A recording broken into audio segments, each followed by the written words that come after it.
takdir atau predestin itu milik siapa? Itu milik Tuhan. Yang tahu bahwa saya udah dipilih oleh Tuhan, Tuhan tahu. Kapan saya tahu? Ketika saya menerima dan percaya kepada Yesus, saya tahu saya dipilih oleh Tuhan. Ada masa ketika saya harus memilih, berikhtiar nih. Apakah saya mau memilih untuk percaya atau tidak, ya kan? Disitulah titiknya kehendak bebas kita. Ketika kita berbuat dosa, dia tidak menghukum kita, dia nggak adil. Karena dia maha adil, itu harus dikerjakan. Tapi karena di hadapannya itu adalah kasihnya dia, maka dia juga punya jalan, membuat jalan supaya kasihnya itu bisa dijalankan sama kita. Lewat siapa? Lewat Kristus.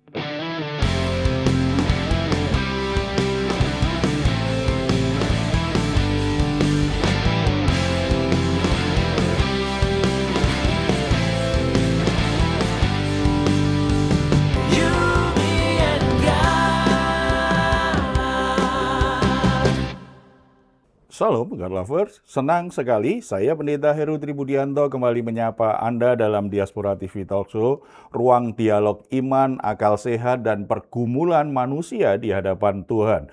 God Lover dan sahabat-sahabat semua, di sepanjang sejarah manusia, ada satu pertanyaan besar yang tidak pernah berhenti menggema. Jika Allah Maha menentukan segalanya, di manakah letak ikhtiar manusia? Dan jika manusia tetap harus bertanggung jawab, di manakah keadilan Tuhan? Dalam tradisi Islam, kita mengenal konsep takdir dan ikhtiar, bahwa Allah Maha berkehendak, namun manusia tetap diperintahkan untuk berusaha dan bertanggung jawab atas pilihannya. Dalam iman Kristen, kita berbicara tentang kedaulatan Tuhan dan kehendak bebas manusia, bahwa Tuhan Maha berdaulat, namun manusia tetap diberi kebebasan untuk memilih. Namun di titik inilah banyak orang dari berbagai latar belakang iman bergumul. Jika segala sesuatu sudah ditentukan, apakah manusia benar-benar bebas? Jika manusia bebas, sejauh mana Tuhan menentukan? Dan yang paling mendasar, di manakah letak keadilan Tuhan? God Lover, pertanyaan-pertanyaan ini bukan sekedar perdebatan teologi. Ini adalah pergumulan nurani manusia tentang dosa dan pertanggungjawaban, tentang kejatuhan dan pengharapan, tentang pilihan hidup dan konsekuensinya. Hari ini kita tidak datang untuk berdebat, bukan untuk membandingkan iman, dan bukan untuk menghakimi keyakinan siapapun. Kita datang untuk berdialog dengan jujur, berpikir dengan jernih, dan merenung dengan hati yang rendah. Karena iman sejati tidak takut pada pertanyaan, dan kebenaran tidak takut untuk diuji. Hari ini kita akan membahas takdir Allah, ikhtiar, dan keadilan Tuhan. Dan telah hadir bersama kita hamba Tuhan, pengajar Alkitab, dan pengamat isu teologi lintas iman, yaitu Pendeta Arif Mirjaya. Salam Pak Arif. Salam Pak Terima Heru, kasih puji untuk Tuhan. kembali hadir di Diaspora Talk Show saat ini. Baik, para sahabat, sebelum kita memulai dialog ini, mari kita menundukkan kepala sejenak, kita berdoa agar Tuhan memberi kita hati yang jernih, pikiran yang terang, dan kerendahan hati untuk mencari kebenaran. Kita berdoa. Bapa di surga, kami datang ke tata kasih karunia-Mu, mohon hikmat pengertian, kiranya Roh Kudus menerangi hati dan pikiran kami semua yang menyaksikan acara ini, tetapi juga terlebih Tuhan yang menerangi, menuntun, memberi hikmat kepada Pendeta Arif Mirjaya untuk bisa menjelaskan, memberi pencerahan kepada setiap pemirsa Diaspora TV Talk Show. Dalam nama Tuhan Yesus kami berdoa. Amin. Sebelum kita masuk ke percakapan yang penting dan mendalam ini, izinkan saya mengingatkan God Lover dan sahabat-sahabat semua. Jangan lupa like, komen dan share talkshow ini agar semakin banyak orang bisa ikut merenung dan bertumbuh bersama. Dan bagi Anda yang baru bergabung, silahkan untuk subscribe dan follow Diaspora TV di YouTube, Instagram, TikTok, dan Facebook, supaya tidak ketinggalan setiap dialog iman dan isu kehidupan dari perspektif Kristiani yang jujur dan mencerahkan. Baik, God Lover, mari kita mulai percakapan kita hari ini. Pak Arief, ada satu pertanyaan nih, saya awali dengan satu pertanyaan.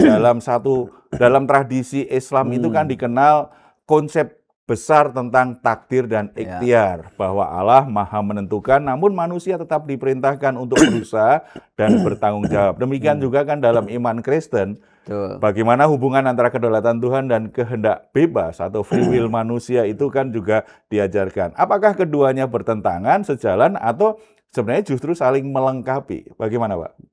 Ya jelas, jadi artinya begini ya. Kalau ngomongin takdir, ngomongin tentang predestin ya, bahwa sesuatu yang ditentukan Tuhan ya, itu domainnya Tuhan, bukan domainnya manusia berarti kan. Iya. Tuhan Maha tahu Alfa dan Omega, awalnya akhirnya seperti apa Tuhan udah tahu. Pertanyaan besar juga pernah muncul, kenapa Tuhan menciptakan makhluk yang Dia tahu pasti lalai menyembah Dia? Kenapa Dia menciptakan makhluk yang Dia tahu pasti merusak bumi? Dia sudah tahu. Kenapa masih diciptakan? Kan begitu kan? Ya. Tapi itu domainnya siapa tuh? Yang tahu itu domainnya adalah Tuhan, bukan yang kita. Maha Kuasa ya. Iyalah ya. Ya. Kalau bahasa kita hari ini mungkin ya Tuhan jawab, suka-suka gua kata Tuhan. Ya.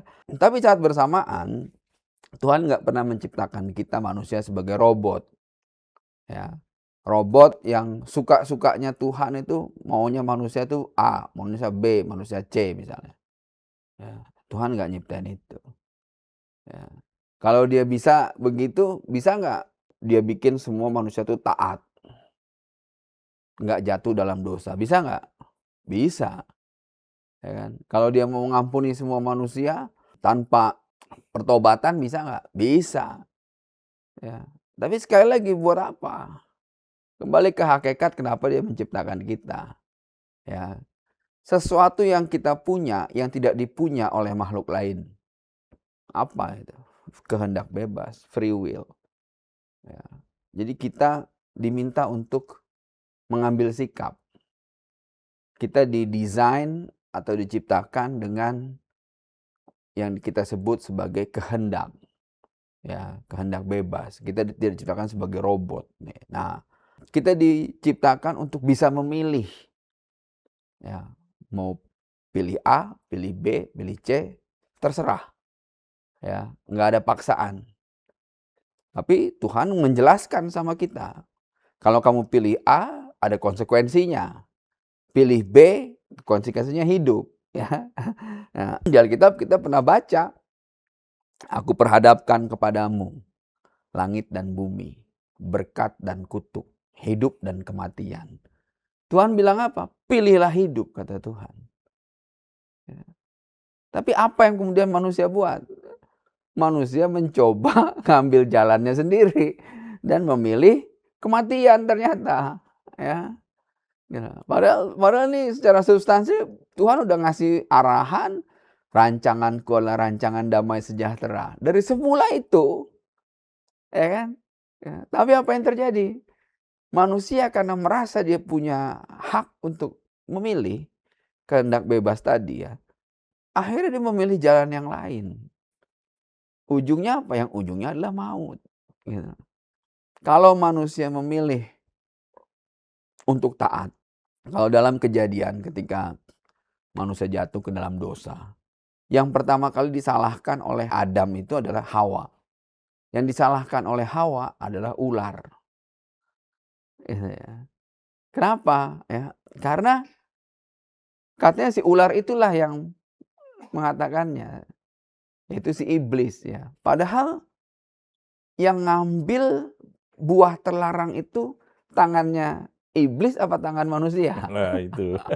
Tangan manusia, ya kan? Yang masukin, yang ngunyah buah itu dengan mulutnya tangan manusia apa tangan iblis? Tangan manusia.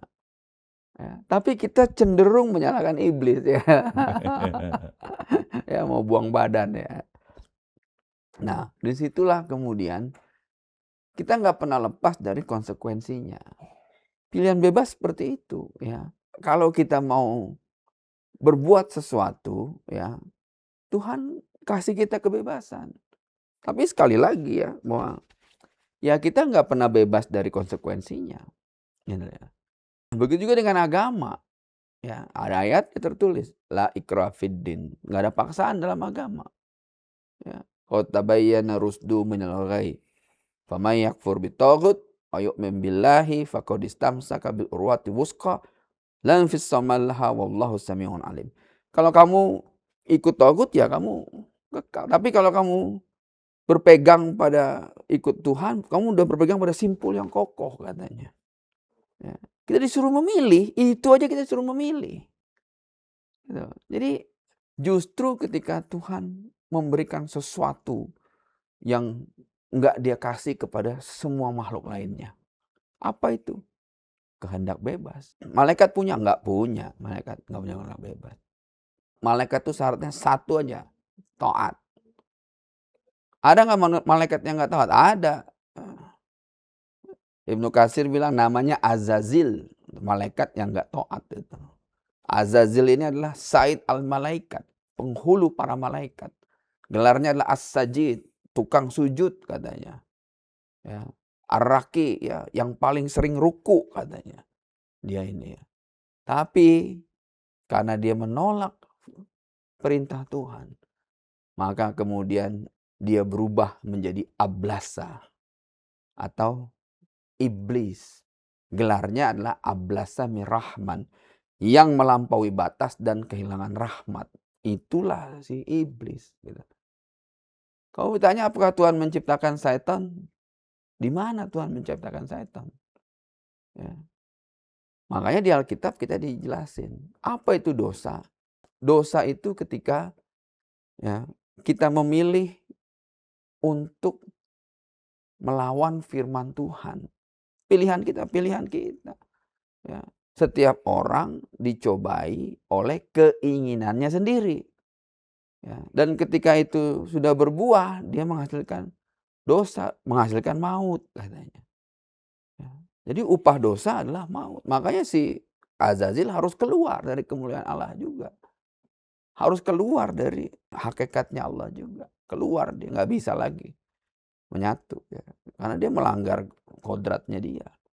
Nah, manusia ketika dikasih kebebasan untuk memilih, ya, akhirnya apa? Melanggar takdir. Ini yang sering terjadi. Padahal takdir manusia adalah damai sejahtera. Ya kan? Tapi karena manusia memilih jalannya sendiri, karena punya kehendak bebas, akhirnya jatuh ke dalam dosa. Tapi ada manusia juga karena kehendak bebasnya memilih untuk taat. Ya kan? Jadi kehendak bebas itu selalu ada konsekuensi. Memilih untuk melanggar firman atau memilih untuk taat. Ya. Dan ketika kita memilih untuk taat, Tuhan bilang kamu akan diselamatkan. Gitu. Nah, tapi sekali lagi tadi takdir atau predestin itu milik siapa? Itu milik Tuhan. Ya. Kapan tahu bahwa saya ini udah terpilih? Sudah dipilih oleh Tuhan. Sebelum saya bertobat saya nggak tahu. Ya. Orang saya tinggal dalam gelap, bagaimana saya bisa dapat terang? Bisa melihat, bisa tahu? Nggak bisa. Ya. Yang tahu bahwa saya udah dipilih oleh Tuhan, Tuhan tahu. Ketika saya belum ada, langsung dalam kandungan, Tuhan udah tahu nih anak mau saya pilih. Tapi saya nggak tahu kan. Kapan saya tahu? Ketika saya menerima dan percaya kepada Yesus, ya, saya tahu saya dipilih oleh Tuhan. Dan Tuhan mau semua orang ini diselamatkan. Tapi nggak semua orang tahu, gitu ya. Nah, ada masa ketika saya harus memilih, berikhtiar nih, apakah saya mau memilih untuk percaya atau tidak, ya kan? Disitulah titiknya kehendak bebas kita. Ya. Nah, saya percaya ketika itu saya dapat hikmat Roh Kudus, Ya, akhirnya saya memilih untuk percaya. Ya, dan saya tahu, dari situlah saya tahu, oh ternyata saya udah dipilih sejak dulu. Tapi saya baru tahu ketika saya percaya. Gitu. Berarti keputusan memilih Yesus itu tidak hanya membuka apa yang di masa depan ya, yang akan Oh ada di depan, iya, tapi yang di pasti. Di belakang pun, belakang pun misteri di akhirnya belakang dibuka. dibuka ya. Itu luar Heeh. biasa ya. Iya.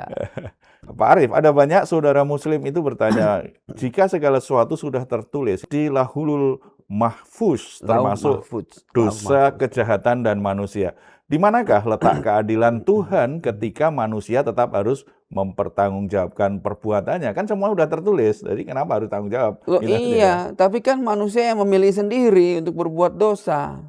Dalam kehendak bebasnya tadi ya. Iya, ya kan. Tuhan tahu nih sebelum manusia berbuat dosa, Tuhan tahu manusia akan berdosa. Tapi Tuhan kasih pilihan. Kalau kamu berdosa, ini tempatmu nih, neraka. Gitu. Tapi kalau kamu taat, ya enggak, kamu di sini. Gitu. Tetap di sini. Ya, kalau kamu tidak berbuat dosa, ya, Tuhan tahu nih. Ya, kalau kamu nggak berbuat dosa, kamu akan tetap tinggal bersama aku, kata Tuhan. Tapi kalau kamu berbuat dosa, kamu harus keluar dari kemuliaanku. Gitu. Tuhan tahu, udah tahu nih kalau ini jalannya begini, ini jalannya begini. Manusia tahu nggak? Nggak tahu. Ya, ya, gitu loh. Manusia akhirnya dihadapkan pada pilihan itu. Mana yang mau kita pilih? Karena setiap orang digoda oleh keinginannya sendiri. Alkitab bilang begitu. Ya, dalam surat Yakobus dijelasin bahwa setiap orang digoda oleh keinginannya sendiri. Dia pengen yang mana? Pengen ikutin Tuhan atau melanggar kedaulatan Tuhan? Ikutin firman-Nya atau melanggar firman? Nah, udah dikasih tahu, ada konsekuensinya. Ya, setiap tindakan kita ada konsekuensinya. Dan Tuhan udah tahu konsekuensinya. Kitanya yang waktu itu penasaran, istilahnya nggak tahu. Emang kayak gimana sih? Ya, misalnya ya, udah dikasih tahu ya, bahwa kalau kamu makan buah itu kamu akan mati, katanya. Udah jelas tuh, ya kan? Tapi manusia, ya mau kita pakai apa alasannya? Apakah Adam kilaf? Ya, fatal betul kan, gara-gara kilaf ya kan. Nah, inilah gitu ya. Tapi Adam memilih untuk memakan buah itu. Kita nih memilih untuk berbuat dosa ternyata. Gitu. Semua hal dalam segala selalu kita punya pilihan. Makanya saya katakan tadi ya, bahwa rancangan Tuhan aslinya itu nggak ada yang buruk. Dosa itu bukan rancangan Tuhan. Ya. Dosa itu ketika kita mengikuti keinginan diri kita sendiri. Ini harus paham nih, artinya kita jelas ya gitu ya. Dan ketika itu ya mau nggak mau hari ini kita ada di sini karena apa? Karena kita nggak ngikutin rancangan Tuhan. Manusia itu cenderung mengikuti keinginannya sendiri. Alkitab ngajarin kita. Seperti tinggi langit dari bumi. Ya, begitulah jalanku dengan jalanmu, kata Tuhan bilang gitu ya. Jalan manusia itu langit dan bumi katanya. Ya, kita tuh cenderung mengikuti jalan-jalannya kita sendiri. Bahkan ketika kita sudah jatuh ke dalam dosa, ketika manusia jatuh ke dalam dosa, apa yang manusia buat? Manusia membuat jalannya sendiri, menutupi ketelanjangan mereka dengan daun-daun. Jadi perkenan nggak sama Tuhan? Nggak jadi perkenan Tuhan. Semua jalan manusia aslinya, ya, karena sejak itu akhirnya jatuh ke dalam dosa, ya, itu nggak jadi perkenan Tuhan. Kenapa? Ya udah dalam keadaan berdosa soalnya. Ya. Adam memakai daun-daun dari tumbuh-tumbuhan. Jadi perkenan Tuhan? Enggak. Sejak jatuh ke dalam dosa itu jalan kita tuh nggak pernah jadi perkenan Tuhan. Semakin nggak mampu membuat pilihan yang benar ya. Iyalah. Biasanya orang mencuri ditutupinya dengan apa? Dengan kebohongan.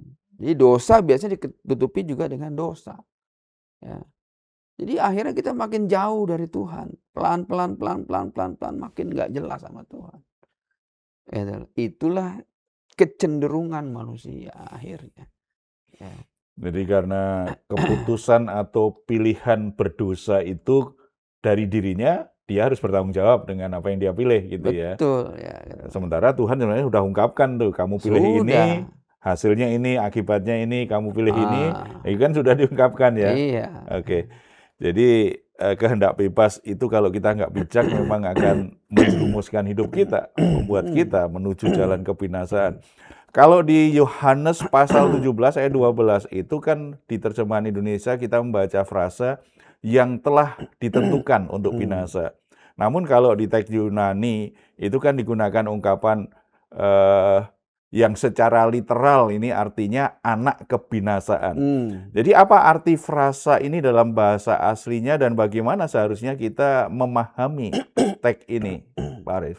Iya, jadi ya tadi maknanya ya bahwa Tuhan tahu nih bahwa kita nih sedang memilih untuk jadi binasa, ya.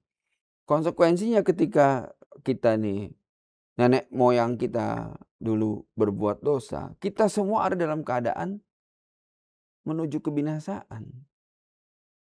Iya kan? Karena ini kalau Adam tidak berbuat dosa, ya, Adam tidak berbuat dosa nih ya, seandainya nih ya, ada di mana kita? Seandainya Adam dari dulu nggak berbuat dosa, kita ada di mana? Kita ada bersama-sama dengan Tuhan. Tinggal dalam hadirat Tuhan. Nah, tinggal dalam hadirat Tuhan itu, mati nggak mungkin. Karena tinggal dalam Tuhan itu kekal. Ya, nggak bisa kita keluar dari. Tapi ketika gara-gara satu dosa, kita harus keluar dari kekekalan. Gara-gara satu dosa, ya, kita yang tadinya kekal harus keluar. Jadi menunggu maut, menunggu binasa. Ya, karena semua orang sudah jatuh ke dalam dosa dan diliputi oleh dosanya. Al-Baqarah 81. Ya. Udah diliputi dosanya, udah nggak ada jalan untuk kembali karena tinggal bersama-sama dengan Allah tidak boleh ada satu cacat pun. Ya, kita ini semua lagi nunggu maut memang. Ya. Kita ini semua nih lagi ya anak-anak kebinasaan boleh dibilang ya. Gitu loh. Deadlock, nggak ada jalan. Gitu loh. Ya. Nah, tapi rancangan Tuhan aslinya apa? Kalau kita baca lagi di Alkitab ya. Rancangan Tuhan aslinya itu adalah damai sejahtera. Ya. Rancangan Tuhan aslinya adalah keselamatan. Kitanya yang menolak untuk ada di situ. Gitu. Kitanya yang akhirnya memilih untuk melanggar. Nah, Tuhan mau kembalikan kita lagi ke rancangan aslinya dia. Ya. Tuhan tahu nih, aduh ini saya sudah tahu nih manusia akan jatuh ke dalam dosa. Bagaimana antisipasinya? Tuhan udah siapkan lagi antisipasinya buat kita. Ya. Apa antisipasinya yang Tuhan siapkan? Yang Tuhan siapkan antisipasinya adalah ya bahwa Dia akan mengutus juru selamat bagi kita. Yang bisa membawa kita kembali ke hakikat kita. Ke aslinya kita, ke fitrahnya kita. Kembali kepada aslinya kita. Gitu. Jadi kita harus paham nih bahwa sebenarnya rancangan asli Tuhan bukan kebinasaan. Tapi damai sejahtera. Tapi kita memilih jalan yang berbeda. Sehingga kita ada dalam keadaan hari ini dalam state of action dan state of being. Dalam keadaan kita yang berdosa. Makanya kita ada dalam situasi ini. Kita nih semua lagi nunggu maut. Ngantri aja jadwalnya ya Nanti Pak ya. aja. Beda aja cara nunggunya. Iya. Ada yang nunggunya taat. Ada yang nunggunya memuji-muji Tuhan. Ada yang nunggunya sambil korupsi. Ada yang nunggunya sambil nipu. Ada yang nunggunya sambil jual narkoba. Ya. Ada yang banyak. Ada yang nunggunya jadi presiden. Ada yang berpolitik. Ujungnya maut. Ya. Salomo mengatakan semua ini sia-sia sebenarnya. Ya, ujungnya maut sebenarnya. Ya, nggak ada jalan kita balik. Nggak ada. Kecuali apa? Orang-orang yang mendapat rahmat. Yaitu Yesus Kristus. Kasih sayangnya Allah. Itu. Ya. Jika anak kebinasaan itu berarti kan lebih menunjuk pada watak atau pilihan hidup seseorang nih. Bagaimana kita memahami hubungan antara takdir Tuhan, ikhtiar manusia, dan keadilan Tuhan? Iya. Nah, balik lagi tadi ya, bahwa predestin itu rahasia ilahi. Tuhan yang tahu ya seorang itu selamat atau enggak.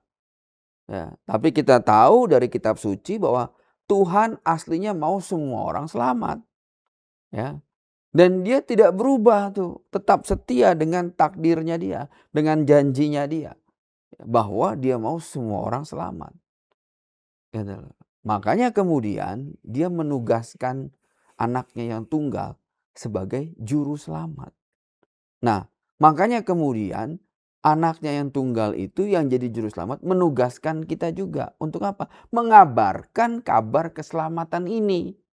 Agar semua yang sudah berdosa itu bisa diselamatkan. Kembali menikmati apa yang dirancangkan Tuhan Dirancangkan semula oleh ya. Tuhan semula. Gitu loh. We have to go back. Tuhan tahu bahwa nggak ada jalan bagi manusia untuk kembali. Kecuali satu-satunya cara adalah apa? Dia harus mengutus anaknya yang tunggal, yaitu Kristus. Supaya kita yang percaya tidak binasa. Yang percaya. Dikasih pilihan lagi, mau percaya apa enggak? Sebagian banyak yang nggak percaya, ya itu pilihan kalian kalau begitu. Ya, ini satu-satunya cara. Yesus bilang, ya nggak ada jalan kepada Bapa tanpa melalui aku, dia bilang gitu ya. Nggak ada lagi nih ya, udah firm ya.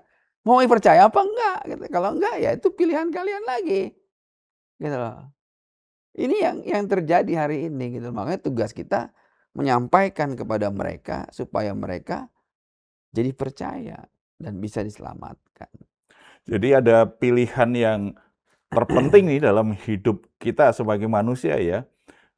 Pilihan awal banyak manusia memilih dosa, akibatnya kebinasaan. Tetapi untuk bisa lepas dari kebinasaan kita harus buat pilihan yang benar nih, beriman kepada Yesus Kristus sebagai Tuhan dan Juru Selamat. Karena itu solusi surgawi itu kepada manusia yang berdosa yang tidak mungkin bisa lepas dari kebinasaan tanpa penebusan. Ada yang kadang-kadang ada bahasan menarik nih, termasuk orang Kristen sendiri maupun orang yang bukan Kristen. Yang berbicara tentang Yudas Iskariot nih. Jadi murid yang mengkhianati Yesus.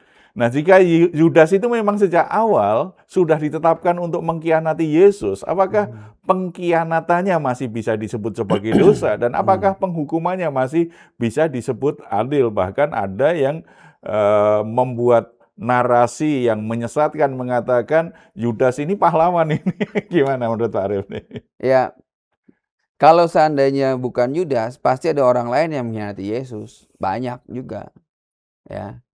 Ini kan kita ngelihat perspektifnya predestinnya Tuhan kan dari sudut pandang kita ketika itu udah terjadi.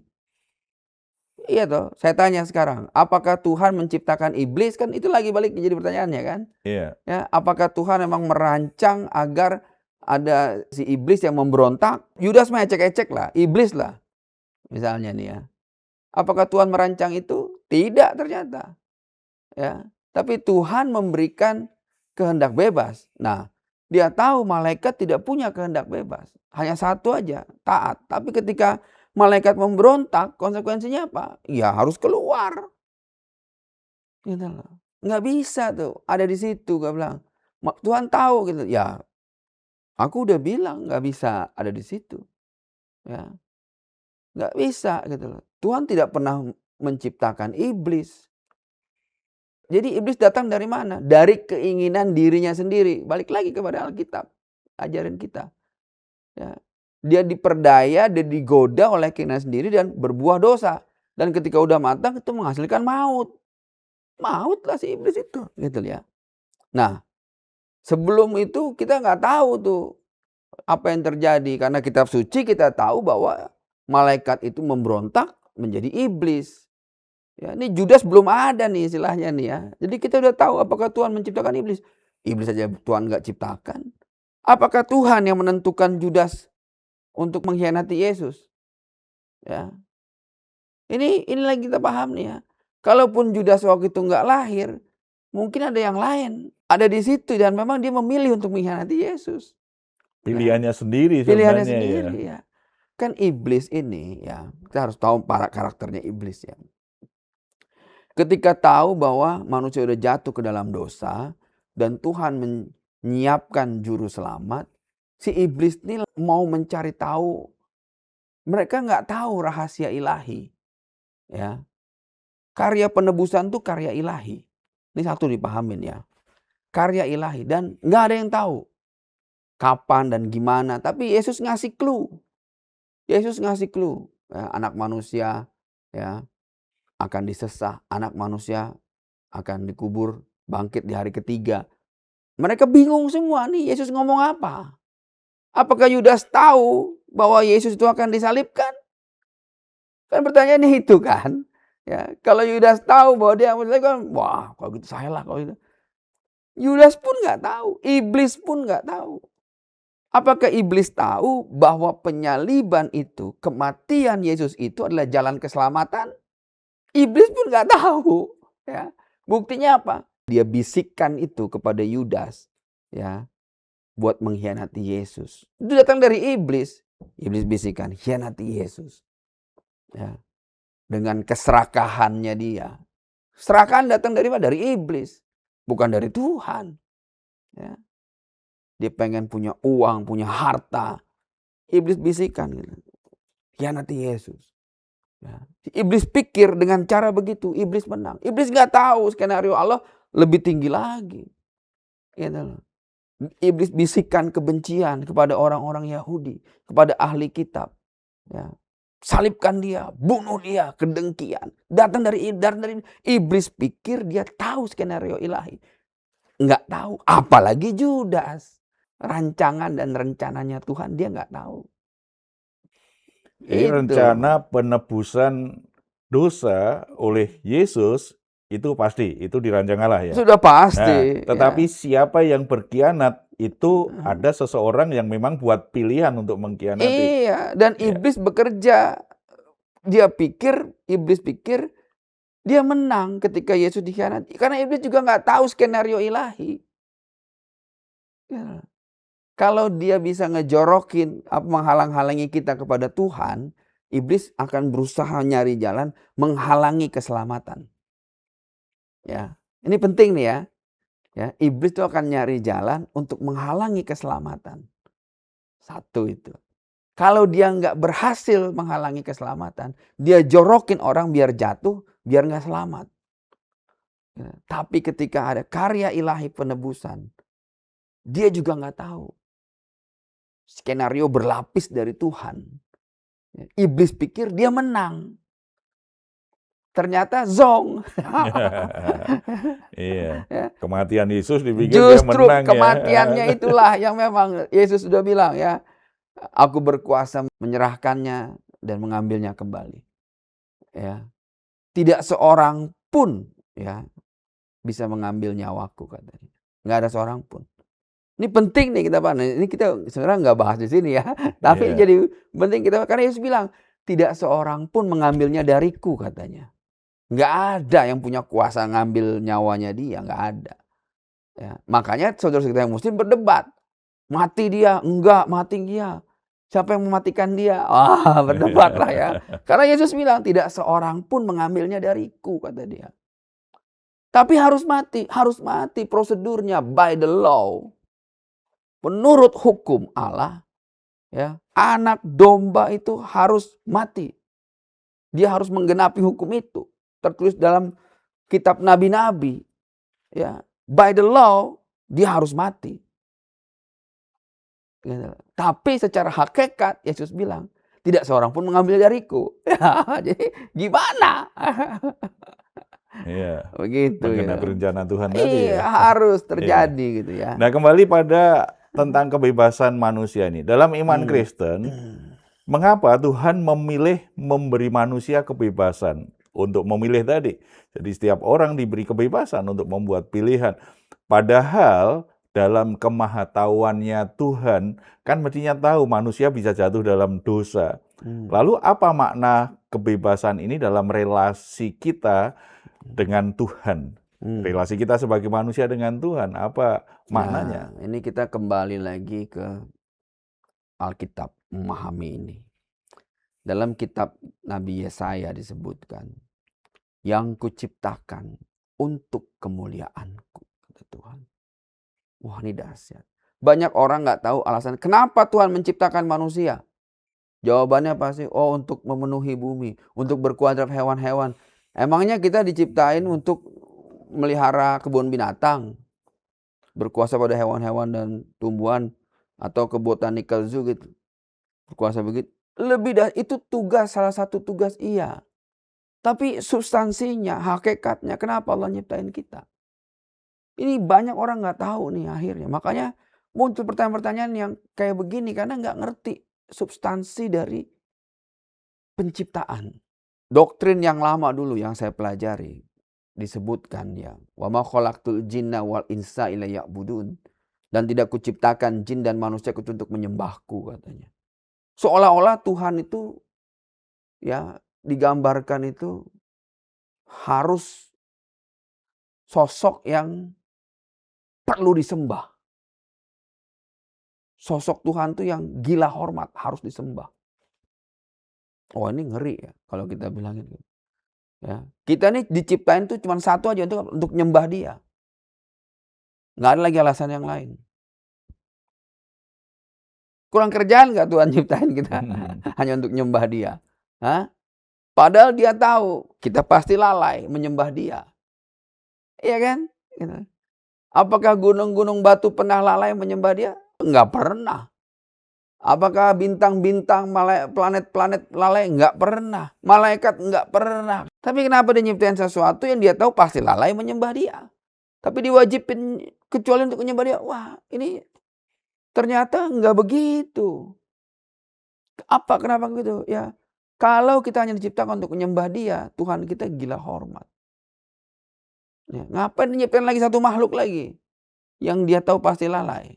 Hari ini kalau kita menyembah Tuhan, itu bukan karena kewajiban. Waduh, ini harus dipahamin. Bukan kalau kita wajib menyembah Dia, ya kita nggak mengerti esensi, nggak mengerti hakikat.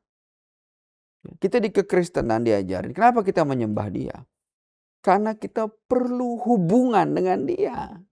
Penekanannya hubungannya ya. Karena kita udah jatuh ke dalam dosa, kita mau punya hubungan kita dipulihkan. Bukan karena kita wajib menyembah Dia, karena Dia minta itu. Gila hormat Dia berarti. Tuhan kita nggak gila hormat. Ya. Dia nggak butuh hormatnya kita. Alam semesta ini udah nggak pernah lalai menyembah dan menghormati Dia. Dia nggak butuh hormatnya kita, nggak butuh. Tapi kita yang butuh punya hubungan dengan Dia. Ya kan? Nah, kalau kita yang butuh punya hubungan dengan Dia lewat pujian dan penyembahan, ya, lewat hubungan kita dengan Dia, artinya apa? Bukan wajib lagi buat kita, tapi itu adalah esensi kita, memuji dan menyembah Dia. Ya. Nah, balik. Kalau gitu kenapa Dia nyiptain kita? Kenapa? Tuhan itu menyebut dalam kitab Nabi Yesaya bahwa yang aku ciptakan untuk kemuliaanku, katanya. Kita ini diciptakan untuk kemuliaan Dia. Waduh, makhluk mana yang diciptakan untuk kemuliaannya Dia? Enggak ada. Kita ini gambar dan rupanya Dia. Maka disebut, lihat nih seluruh makhluk di alam semesta. Inilah yang kuciptakan dengan tanganku untuk kemuliaanku. Inilah gambaran terbaik diriku, kata Tuhan. Yaitu siapa? Manusia. Ya. Kita lebih tinggi derajatnya dibandingkan malaikat. Kalau di agama sebelah, malaikat lebih tinggi dari kita. Ya. Kalau di dalam Islam, kita akan dihakimi oleh malaikat. Ditanya ketika kita mati, siapa namamu? Apa agamamu? Ya, iseng banget malaikat nanya-nanya apa. Ya, bertahun-tahun jadi malaikat masih belum hafal juga apa agama saya. Ya. Nah, kalau di Alkitab enggak. Alkitab mengajarin kita. Tidak tahukah kamu bahwa kamu akan menghakimi malaikat-malaikat, katanya. Kita yang menghakimi malaikat. Ngeri kali derajat kita. Lebih tinggi dari malaikat. Derajat kita. Makanya Tuhan bilang, kalau kamu menghakimi para malaikat, apalagi urusan-urusan kecil itu udah harusnya selesai. Ya. Kalau kita nggak ngerti nih hakikat kita lah yang menghakimi para malaikat nantinya. Nggak akan nyampe kita ke purpose-nya Tuhan. Kalau kita nggak tahu bahwa kita ini derajat tertinggi dari semua makhluk, bahwa kita adalah ciptaan terbaiknya Dia, bahwa kita adalah gambaran dan rupanya Dia, bahwa kita diciptakan untuk kemuliaan, kemana-mana kita berjalan, semua makhluk melihat itulah gambar kemuliaan Allah.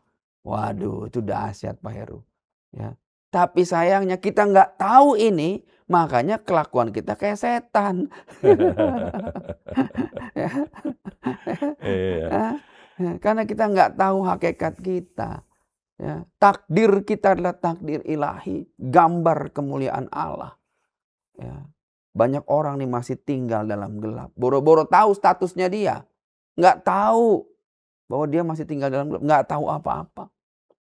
Kita yang udah tahu bahwa kita adalah gambar kemuliaan Allah. Bahwa kita adalah diciptakan untuk kemuliaannya Dia. Tugas kita sekarang. Kebebasan itu harusnya diarahkan ke situ ya. Betul. Iya, oke. Ya. Lalu bagaimana Pak Arief? Iman Itu. Kristen kan memahami bahwa Tuhan itu maha berdaulat. Namun kan ini kan kadang-kadang ada orang juga agak bingung nih. Berpikir karena Tuhan berdaulat berarti kalau saya berdosa Tuhan izinkan dong gitu kan. Jadi ini ada kesalahpahaman.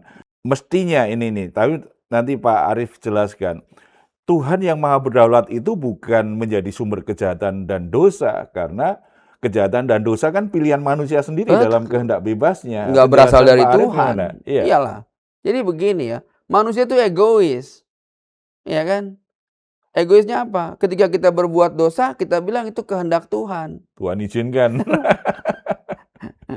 Iya kan? Gitu loh. Tapi ketika kita berbuat benar, oh, itu kehendak saya. Iya. Ya kan? Suka-suka lu lah katanya. Ya. Manusia itu yang nggak tahu dirinya begitu, nyalah-nyalahin Tuhan. Gue berbuat jahat ini, gue jadi penjahat ini karena Tuhan izinkan. Ini kan sebuah ambigu sebenarnya. Kenapa? Selfish desire, nggak mau disalahin. Padahal waktu dia nyuri, waktu dia jual narkoba, waktu dia main judi, keinginannya keinginan dia, bukan keinginan Tuhan. Karena dia punya kehendak bebas. Ketika masuk penjara yang disalahkan Tuhan. Tuhan ya. Ini takdir. Iya. Bukan.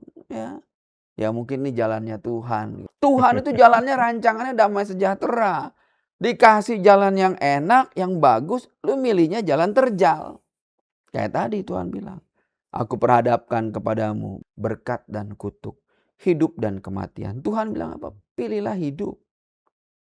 Tapi manusia memilih dosa. Ya, akhirnya mati. Gitu ya. Nah, dosa itu adalah konsekuensi dari pilihan kita yang salah. Ya, dosa. Dosa itu berasal dari mana? Dari keinginan daging kita, keinginan diri kita sendiri. Nah, ketika dia udah matang, dia menghasilkan maut. Upah dosa adalah maut. Gitu loh. Tapi rancangan Tuhan adalah damai sejahtera. Dia nggak mau kita mati. Tapi kita yang jatuh ke dalam dosa. Dan paling bahaya lagi ketika manusia udah berdosa, udah salah, membela dirinya dengan kebohongan. Nah, ini yang terjadi. Gitu. Lalu nyalahkan Tuhan tadi. Baru nyalahin Tuhan lagi, ya kan? Jadi jelas ya bahwa Tuhan bukan sumber kejahatan dan bukan sumber dosa manusia. Ketika manusia berbuat jahat dan berdosa, itu pilihannya sendiri, itu keputusannya sendiri. Ini kembali kepada kasusnya Yudas Iskariot ini Pak Arief. Ini menarik, karena ini menarik nih. Apakah kejatuhan yang dialami oleh Yudas Iskariot itu terjadi secara instan atau melalui proses panjang pembentukan karakter dan keputusan-keputusan kecil sebelumnya sampai akhirnya dia mengkhianati Yesus, menjual Yesus. Bagaimana Pak? Saya bilang makanya Yudas Iskariot itu ecek-ecek. Ya. Kita lihat Adam lah. Ya. Apakah Adam keputusannya Adam dan Hawa makan buah itu adalah sebuah proses pertimbangan-pertimbangan matang sehingga dia terjadi, kan itu kan yang harus dipahamin, ya kan. Udah enak tinggal di situ, udah dikasih tahu, cuma itu aja, nurut aja semua, hidup dengan kasih karunia Tuhan. Nggak harus bekerja, nggak harus berpeluh, semua bisa dimakan. Itu hidupnya manusia. Dan di dalam Tuhan itu hidup karena kasih karunia. Ya. Tapi setelah jatuh ke dalam dosa, harus berpeluh katanya. Ya, berpeluhlah engkau dan merasakan sakit ketika melahirkan. Waduh. Ya. Itu terjadi semua setelah jatuh ke dalam dosa. Bahkan Alkitab bilang terkutuklah tanah. Sejak saat itu tanah jadi terkutuk. Sehingga kita harus berpeluh mengelolanya itu. Gitu. Bersusah payahlah kita di situ. Nah, Judas ya.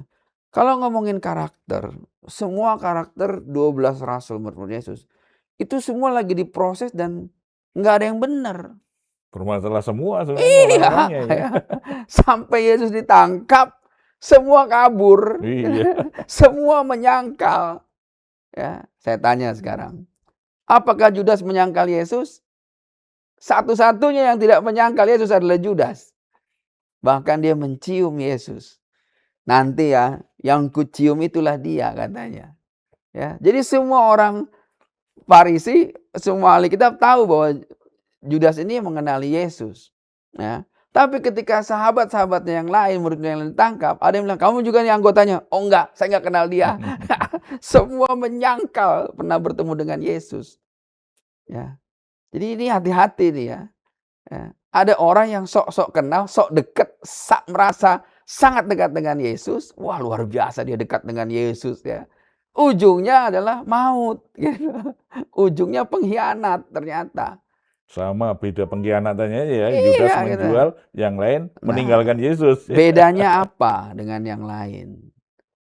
Yang lain menyesal dan bertobat. Iya. Ya. Yang lain tahu itu salah dan mereka minta ampun, bertobat. Ya. Ini aja yang bedain. Petrus menyangkal Yesus 3 kali. Judas nggak pernah menyangkal Yesus. Tapi Petrus bertobat dan percaya kepada Yesus. Tapi Judas lagi punya pilihan. Apa pilihannya? Dia menyesal. Alkitab bilang dia menyesal. Tapi dia bunuh diri. Wah, beda responnya kan. Kalau seandainya Judas itu nggak bunuh, ini kita ngomong kalau karena udah terjadi kan. Ya. Kalau seandainya Judas itu tidak bunuh diri, dia datang dan bertobat, diterima nggak pertobatannya sama Yesus? Kan itu pertanyaannya kan. Ya. Siapa yang nggak diterima pertobatannya sama Yesus? Semua pasti diterima. Ya. Itulah yang terjadi. Bahkan ketika di kayu salib, ya. Ini menggambarkan hidup kita nih di kayu salib. Salib itu ada 3. Salib Yesus, salib penjahat yang bertobat, dan penjahat yang tidak bertobat. Ya, kita nih yang mana nih di antara Tuhan ini? Ya, yang bertobat atau yang tidak bertobat? Penjahat ya. Pada waktu itu ketika orang semua takut mengaku kenal dan percaya Yesus, ribuan orang itu mengolok-olok Yesus. Ribuan orang menghina Yesus, ribuan orang menghujat Yesus, ribuan orang itu nggak percaya sama Yesus. Tapi ada satu orang, ya, seorang penjahat yang bukan muridnya, yang mungkin nggak pernah dengar firman Tuhan, yang hidupnya semuanya sampah, ya. Tapi dia ngelihat bahwa orang ini tidak bersalah, katanya dia bilang kepada temannya yang satu lagi, ya. Di antara ribuan orang itu, pada waktu itu, kalau kita ada di situ, kita mungkin jadi bagian yang juga mengolok-olok Yesus. Ya. Kita mungkin jadi bagian yang menghina Yesus, yang menyangkal Yesus. Kalau kita ada di situ, kemungkinan iya. Kita nggak akan punya keberanian seperti satu orang penjahat ini. Ya. Di tengah ribuan orang yang menghujat Yesus, cuma dia sendiri. Yesus, jika engkau datang sebagai raja, ajak aku.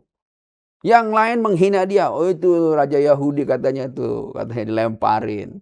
Raja Yahudi disalib katanya, dilemparin, ngaku-ngaku raja. Enggak punya iman tuh ribuan orang. Termasuk murid-muridnya juga kabur semua. Tapi satu orang ini berdiri teguh di antara ribuan orang. Bukan murid, bukan. Ya. Terus orang bertanya nih, ya, di antara semua muridnya, di antara semua orang bukan muridnya, yang mendapatkan jaminan Firdaus siapa? Dia. Gimana ya? Selalu hidup itu seperti salib.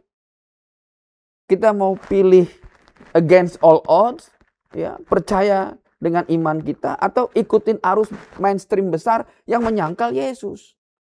Selalu itu pilihannya. Ya kan? Disitulah kita tahu iman orang ini, ya, nggak pernah ada satupun catatan dia ini pernah bersama-sama dengan Yesus kecuali di kayu salib. Nggak pernah ada. Ya.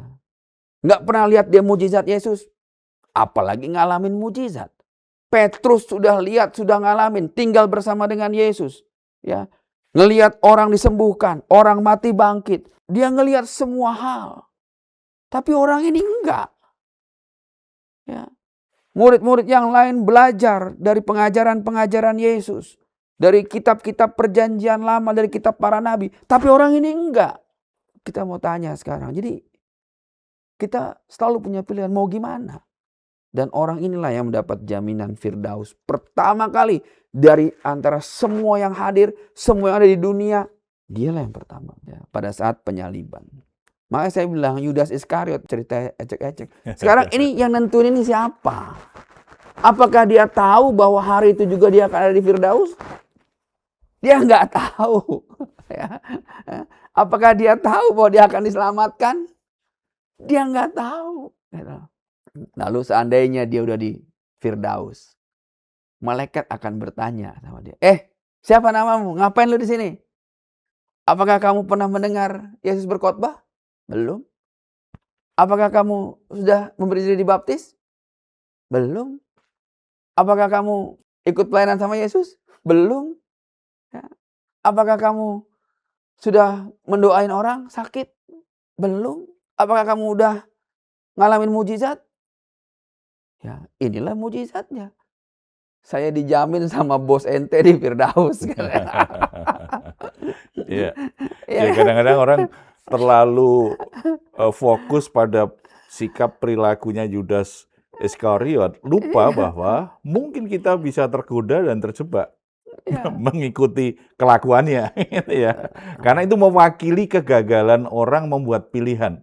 Yudas Iskariot mewakili manusia yang gagal membuat pilihan dan akhirnya berakhir pada kebinasaan. Nah, kalau tadi belajar dari Adam, Yudas, Iskariot, kaitannya konteks dengan kehendak bebas tadi ya, Pak Arif ya.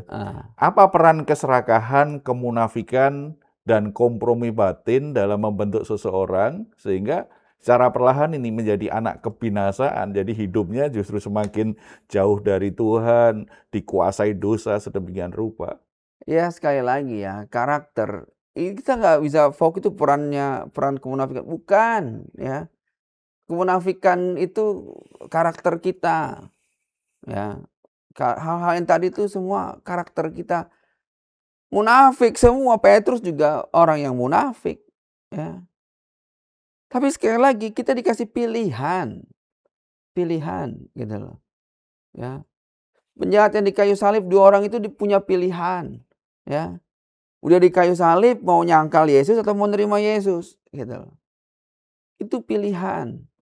Ya, karakter juga pilihan dibentuk. Kita mau dibentuk oleh Yesus apa enggak itu pilihan.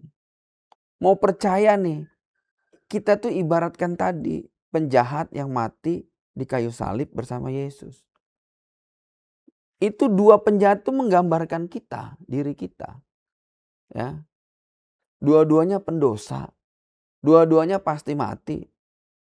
Tapi pilihannya mau percaya apa enggak. Ya.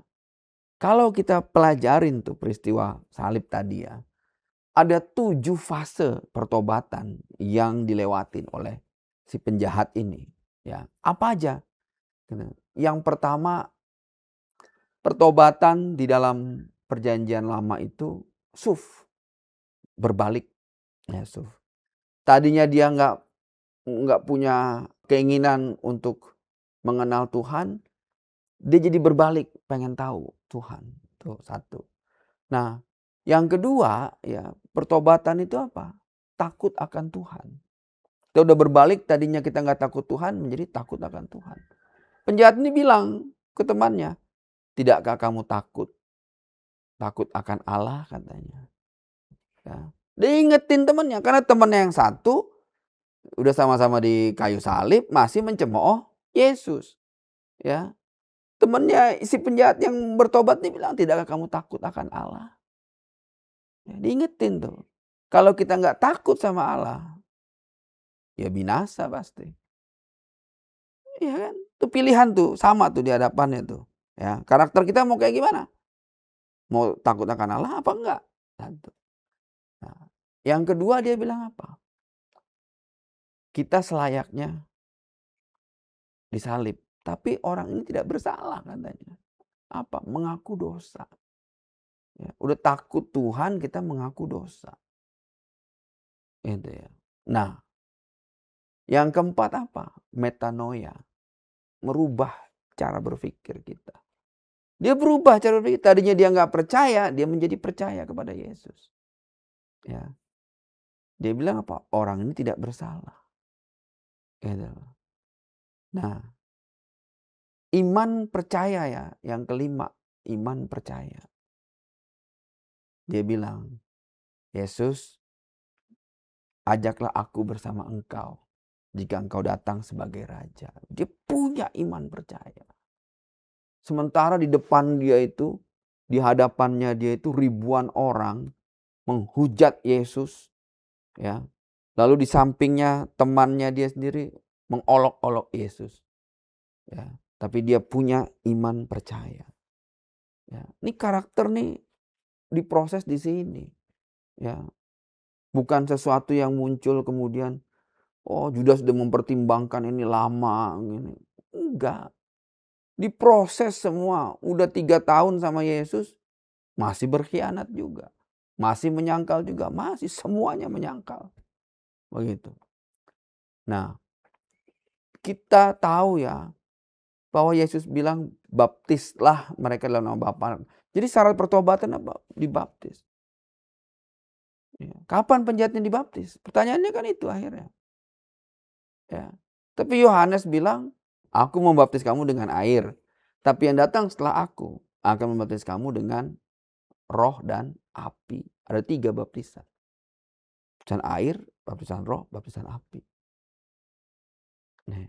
Penjahat ini yang mana? Wah, ini saya kasih clue nih ya. Ya. Tapi dia ngalami fase ini. Yang ketujuh apa?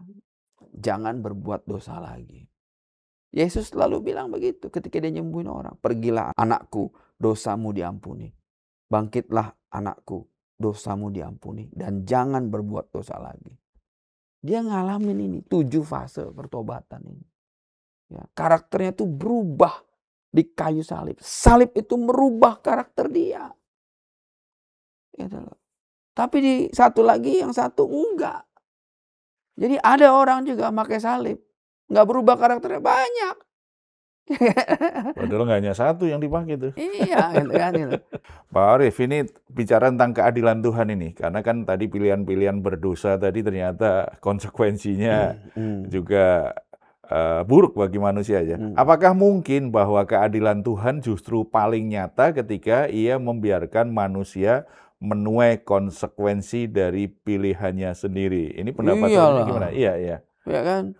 Itu jelas lah. Jadi kita ngelihat lah, justru karena Tuhan Maha Adil, Dia memberikan kita kebebasan untuk memilih.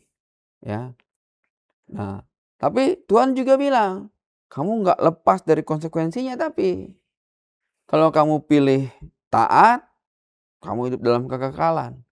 Kalau kamu pilih tidak taat, ya kamu pilih maut, katanya. Kamu akan masuk ke dalam maut, katanya. Ya, dia justru karena dia Maha Adil, dia memberikan kita kebebasan. Ya. Dan lebih dahsyat lagi, ya, keadilan dia seperti itu. jelas. Tapi lebih dahsyat lagi apa? Kasihnya dia. Sudah jatuhlah akhirnya manusia salah memilih. Memilih maut. Ada dalam dosa dan memilih maut. Masih nggak ditolong sama dia? Masih. Tuhan masih kirim lagi keselamatan anaknya yang tunggal. Agar semua orang bisa bertobat dan percaya dan tidak binasa. Kan lebih dahsyat lagi kan. Makanya Iya. dalam Alkitab disebutkan bahwa tumpuan tahta Tuhan itu adalah hukum dan keadilan. Tapi kasih dan kesetiaan ada di hadapannya dia. Ya. Maha adil dia. Justru ketika kita berbuat dosa, dia tidak menghukum kita, dia nggak adil. Ngerti nggak Karena maksudnya? keadilan, kesalahan harus ada Ada konsekuensinya. konsekuensinya, Iya. ya kan? Karena dia maha adil, itu harus dikerjakan. Tapi karena di hadapannya itu adalah kasihnya dia, maka dia juga punya jalan, membuat jalan supaya kasihnya itu bisa dijalankan sama kita. Lewat siapa? Lewat Kristus. Gitu. Nah, jadi kehendak bebas itu adalah manifest dari keadilannya Tuhan. Gitu. Justru kalau dia buat kita kayak robot, dia nggak adil. Kita nggak punya option, nggak boleh punya memilih. Ya, ini luar biasa iman Kristen sebenarnya ya. Allah yang adil memberi kita kebebasan untuk memilih. Dan kebebasan itu Allah juga memberitahukan konsekuensi dari setiap pilihan. Dan Tuhan yang Maha Tahu itu juga pahamlah manusia itu bisa buat pilihan yang salah. Sehingga dia mengalami konsekuensi yang sangat buruk, bahkan kebinasaan. Tetapi luar biasanya ini dalam iman Kristen tidak hanya bicara keadilan Allah, bicara kasih karunia Allah. Kasih Allah itu tidak pernah berubah. Makanya solusinya penebusan oleh Yesus Kristus. Ini luar biasa ya. Pak Arief, apa peringatan terbesar kembali kalau kita ingat kisah Yudas Iskariot? Karena ini tokoh yang ternyata tidak hanya menarik perhatian orang Kristen. Orang ya Kristen mungkin kadang tertarik membahas Yudas Iskariot ini. Apa peringatan terbesar dari kisah Yudas Iskariot bagi setiap orang beragama yang rajin beribadah, namun mungkin sebenarnya menyimpan kompromi dalam batinnya ini. Nggak beres ini hatinya. Gimana Pak? Apa itu peringatan bagi kita ini? Jangankan Yudas ya, Salomo ya, yang Tuhan bolehkan dia bangun bait bagi dia. Tempat orang Israel menyembah, memuji Tuhan. Alkitab tuh menuliskan Tuhan benci Salomo di akhir hidupnya dia. Ya. Orang yang membangun bait Allah, orang yang membangun mezbah bagi Tuhan yang luar biasa dahsyat, raja yang luar biasa dahsyat, tapi di Alkitab kita belajar Tuhan benci dia. Kenapa? Karena Salomo juga menyembah Tuhan-Tuhan lain selain Tuhan yang sebenarnya. Dia ikut menyembah Tuhan-Tuhan dari istri-istrinya dan gundik-gundiknya. Ya. Mengerikan kalau dalam Alkitab itu nama kita tercatat bahwa Tuhan benci. Gitu ya. Esau juga, Tuhan juga melihat itu kepada Esau. Ya. Ini yang, jadi kalau cerita Judas ya nggak ada beda. Kadang-kadang kita berpikir bahwa kita yang sudah bahkan membangun bait Tuhan, ya, bahkan kita selama 3 tahun itu berjalan bersama Tuhan, mengalami mujizat Tuhan, ya, bahkan melihat mujizat Tuhan.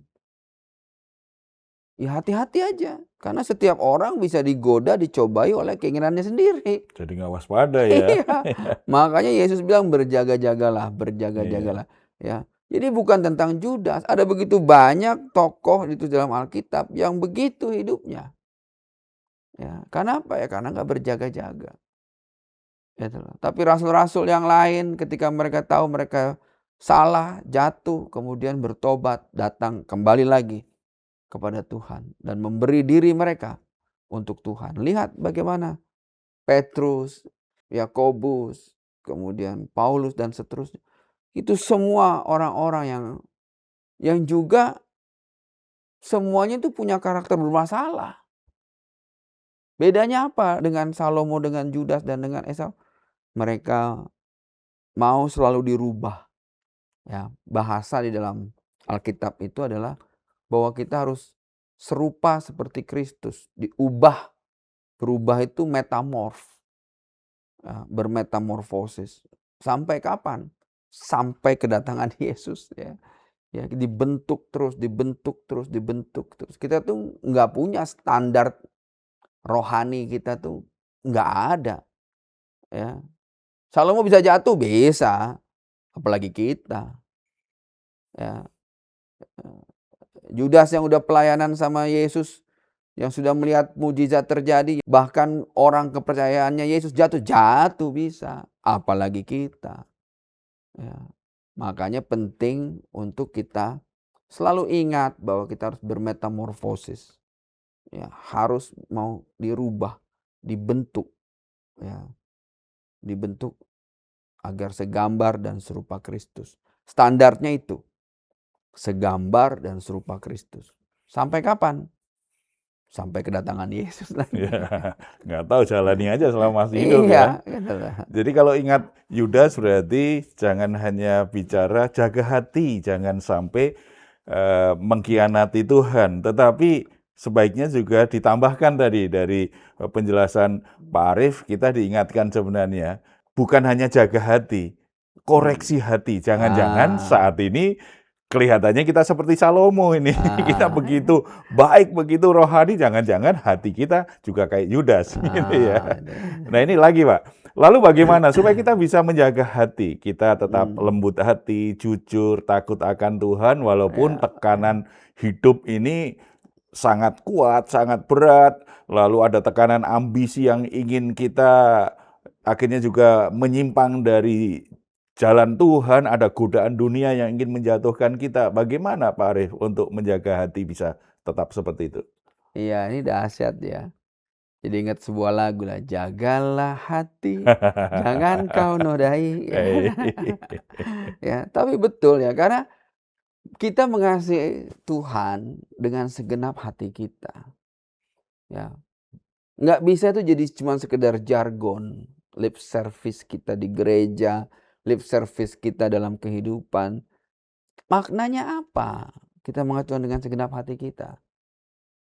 Belum masuk lagi fase yang sama dengan itu. Artinya apa? Mengasihi sesama manusia dengan segenap hati kita juga dong. Iya kan? Kan hukumnya sama tuh. Hablum minallah hablum minannas itu hukum yang sederajat kata Yesus, ya. Mengasihi Allah dengan segenap hati kita sama dengan mengasihi sama manusia dengan segenap hati kita. Ya. Padahal kita nih cenderungnya apa? Mengkhianati hati kita kepada Tuhan. Kadang kita lebih sayang sama harta kita dibandingkan Tuhan. Kadang kita lebih takut sama pekerjaan kita dibandingkan sama Tuhan. Itu aja udah menyayat-nyayat hati Tuhan tuh sebenarnya. Ya. Gak usah kita merasa bahwa kita ini udah sangat rohani ketika kita baca firman setiap hari, ke gereja seminggu sekali, tapi tetangga kita gak peduliin. Jangan-jangan tetangga kita kelaparan. Waduh, jahat namanya kita itu. Omong kosong tuh kita bilang kita mengasihi Tuhan. Kalau tetangga kita kelaparan. Omong kosong kita bilang mengasihi Tuhan dengan segenap jiwa kita. Ya. Tapi tetangga kita tuh nggak kita bantu. Ya. Yang lebih parah lagi apa? Tetangga kita belum mengenal Kristus. Karena ujung yang terbesar yang harus kita bawa kepada Tuhan itu apa? Bukan harta kita bagi mereka aja. Sepele itu mah. Nyumbang ke orang miskin, bagus. Tapi yang lebih besar dari itu apa? Menyelamatkan dia dari api neraka. Artinya apa? Kalau kita ngasih beasiswa ke banyak orang, ke orang miskin, ngasih makan, bagus. Tapi orang yang gak punya iman pun bisa melakukan itu. Orang ateis juga bisa. Ya. Jadi yang membedakan kita apa? Yang membedakan kita ada yang lebih besar lagi, membawa mereka keluar dari gelap kepada terang. Ya, mengabarkan firman kepada mereka agar bisa membawa mereka ya dari kematian kepada hidup. Mina zulumati ila nur. Ini yang sebenarnya berat buat kita. Dari hati itulah kita bisa masuk ke fase kekudusan. Nah, dari hati kemudian keluar di mulut, ya. Bukan apa yang masuk ke dalam mulutmu, ke dalam mulut kita nih yang mengharamkan, tapi apa yang keluar dari mulut kita kan. Ya. Nah, kayak tadi saya di mana? Di mobil, emosi, ya kan, di jalan tol. Ya. Kenapa? Hati kita tuh kesel kayaknya. Ya. Tapi kalau kita nggak jaga nih bisa jatuh ke dalam dosa, bisa. Ya. Dari hatilah timbul segala perbuatan jahat, Iya. ya kan? Dari pikiran, hati, dan mulut nih. Ya. Kalau nggak bisa nih kita jaga, nggak bisa kita hidup kudus. Selalu kekudusan tuh nggak bisa didapat dengan hal-hal yang liturgis, nggak bisa. Kekudusan itu didapat dari mana ya tadi? Dari kalbu, dari hati, dari jiwa, dari pikiran, ya, dan dari kekuatan kita. Itu manifestnya bagaimana kita mengasihi Allah dan mengasihi sama manusia. Jadi prinsip penting Ya. menjaga hati itu tetap jaga hati, mengasihi Tuhan dan mengasihi sesama ya. Oh iyalah, harus Ketika balance, ketika kasih harus itu seimbang. mulai hilang di hati kita, muncul ketidakkudusan, dosa-dosa, berbagai macam hal yang membuat kita memang mudah jatuh dalam godaan. Nah, jika kita harus merangkumnya nih Pak, bagaimana iman Kristen menjawab pertanyaan besar antara takdir, ikhtiar, di mana letak keadilan Tuhan itu? Justru makanya tadi kita ulang lagi nih ya. Takdir itu domainnya Tuhan. Ikhtiar bagian kita tuh. Ya, bahwa kita nih melakukan ini keadilan Tuhan. Kalau Tuhan nggak bolehkan kita melakukan bagian kita ya nggak adil namanya. Iya. Ya kan? Justru Tuhan udah tahu rancangannya dia damai sejahtera bagi kita segala macam. Bagian kita adalah apa? Ambil sikap iman. Ya, untuk memilih dan mengikuti apa yang Tuhan mau. Kan udah jelas perintahnya. Kita mau yang mana gitu loh. Nah, jadi justru kita tahu bahwa justice-nya Tuhan ya itu udah ada sejak kita diberikan kehendak bebas. Kalau kita nggak punya kehendak bebas, Tuhan nggak adil namanya. Gitu. Justru karena Tuhan adil dikasih kita kesempatan untuk memilih. Baik, ini Gitu. pesan terakhir Pak Ya. Arief ya, sebelum kita Aha. akhiri episode kita. Apa pesan terakhir Pak Arief ini bagi sahabat-sahabat Muslim maupun Kristen di Indonesia agar kita semua bisa lebih hidup bertanggung jawab, lebih rendah hati, dan lebih sungguh-sungguh mencari kebenaran? Silakan Pak. Ya, yang paling utama adalah hablum minallah dan hablum minannas. Ya. Karena Yesus ngajarin kita, inilah hukum yang tertinggi ya di antara semua hukum. Ya, yang semua dari dasar hukum paling tinggi inilah semua hukum-hukum ini bergantung. Mengasihi Tuhan Allahmu dengan segenap jiwamu, hatimu, pikiranmu, dan kekuatanmu. Yang sama dengan itu adalah mengasihi sama manusia. Dengan pikiran, dengan jiwa, dengan hati kita. Dan juga dengan kekuatan kita. Itulah yang sederajat bagi kita. Nah, jadi kita tahu bahwa ya hakikat dari ini semua manifestnya adalah tentang hukum yang tertinggi ini. Ya, yaitu hukum kasih. Ya, dan itu baru bisa terjadi ketika bagian kita equal. Justice-nya kita dengan justice-nya Tuhan itu jadi sama ketika kita juga memberikan hal yang sama kepada sesama manusia. Sama dengan yang kita berikan kepada Tuhan. Begitu.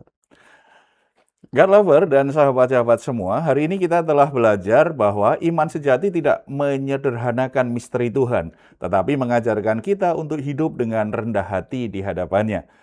Takdir Allah mengingatkan kita bahwa hidup ini tidak berada di tangan kebetulan. Ikhtiar manusia mengingatkan kita bahwa hidup ini bukan tanpa tanggung jawab. Dan keadilan Tuhan menegaskan bahwa setiap pilihan memiliki makna, nilai, dan konsekuensi.